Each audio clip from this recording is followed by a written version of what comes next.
Hello, it's Malcolm Saunders here, and I wanted to share with you about a very common but a highly underutilized medicinal mushroom that is not popular at all. I'm sure you've heard about chaga, reishi, lion's mane, maitake, shiitake. There are so many great examples of amazing, wonderful medicinal mushrooms, and I would say that this is one that ranks up there kind of top in its kind of efficacy, potency, benefits, but is very highly underutilized. And I'm talking about the birch polypore, or what I've always known it as is Piptoporus betulinus.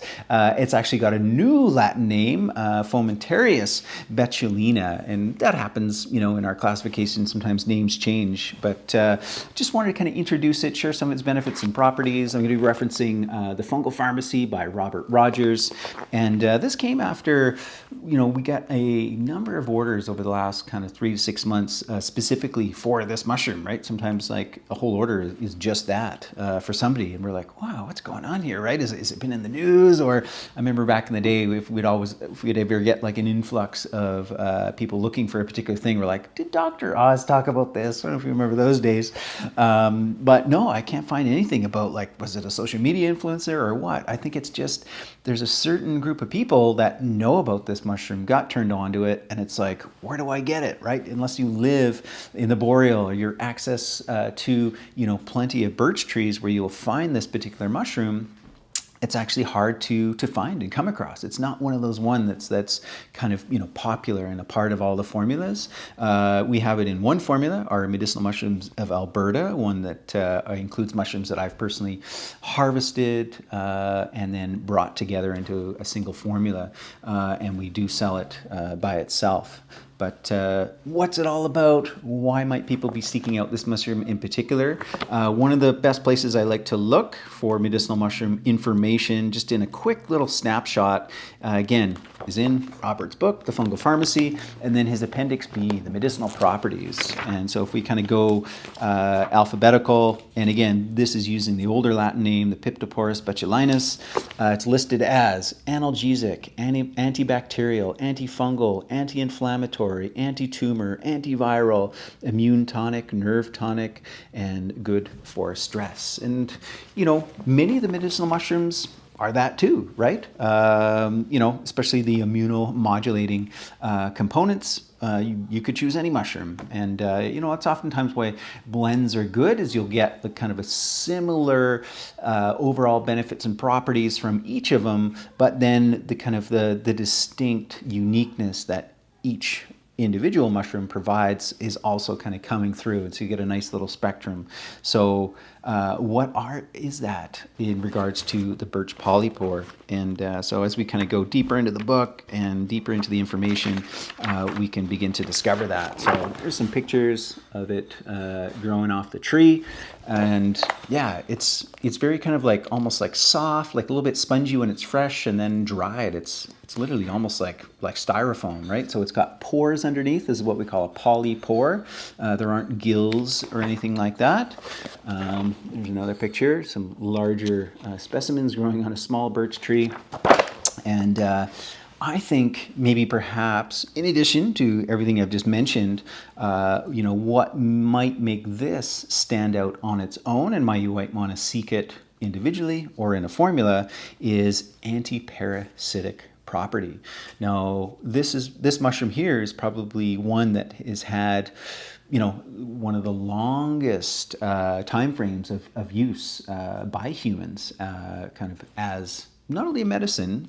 In fact, this one here has so many other functional uses too. So another name for it is called the razor strop, right? So there's examples of cultures around the world using it as part of their ritual for sharpening knives or axes. It's got this texture consistency that lends itself really well for that. Razor strop is the name it was given. Another one is as a kind of fire starter. It's good that way. I'm even reading the book here. Beekeepers have used it to smoldering fruit bodies for calming their hives. Charcoal being produced out of this to polish tarnished silver. Anyways, lots of other kind of industrial uses. But when it comes to kind of medicinal uses, we have an example of Otzi the Iceman. And this is one of the oldest, most well-preserved specimens of humans that we found in recent times, and we're able to analyze. And everything about this guy, kind of a nomadic hunter-gatherer type, was so well preserved. He kind of got like flash frozen, as it were. And so we were able to see like what possessions did he have? What was even in his digestive tract? And so he was carrying pieces of this mushroom as kind of fire starter and using it in that way, but also internally in his digestive tract, likely for its parasitic, anti-parasitic properties.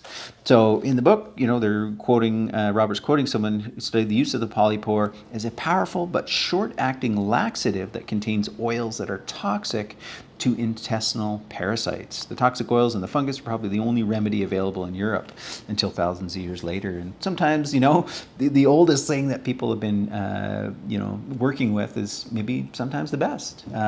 So is that maybe, what's drawing people to that? It also has what we call piptamine, which is a novel antibiotic, meaning it's not found any other way, and it's been derived from this polypore, shows activity against staphylococcus, enterococcus, and other different types of bacteria. So amazing. Lots of benefit to this medicinal mushroom. And I think the challenge becomes, do you live in an area where birch is, that you can identify it, know how to harvest it, find really good, nice, beautiful specimens that you're able to then kind of extract and turn into either teas or tinctures would be the most kind of common way to consume this. And we've been doing just that, extracting it into tinctures. We just did a fresh batch. We've got a 60 mil and a 120 mil that we've just bottled up. And if this is a new mushroom for you, I hope you've enjoyed kind of learning about it, being introduced to it. And there we are, Fomentarius betulina, or formerly known as Piptoporus betulinus, which is the birch polypore.